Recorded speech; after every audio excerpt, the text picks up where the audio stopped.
Yaani mzee amenitumia 5k na bado ile 3k haijaisha. Bariki wengine pia, utaniua na baraka. 70 years old man. Oik rada manze. Naona maisa lunch ishafika. Tunadishi nini ya? By the way uko na ngapi? Juu mimi nilikuwa na hapo hivyo nataka kufuliza. Ninunue hata kanyanya, kitunguu na kaunga. Uko na ngapi hapo tubaishe kitu? Weeks. Mimi sina kitu manze kwa M-Pesa. Naona hapo hivi. Naweza titration usikie.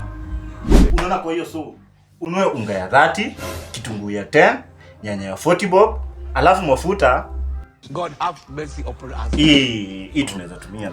Hii inatosha. Sawa. Boss yangu naye amepanga vipi? Mzee.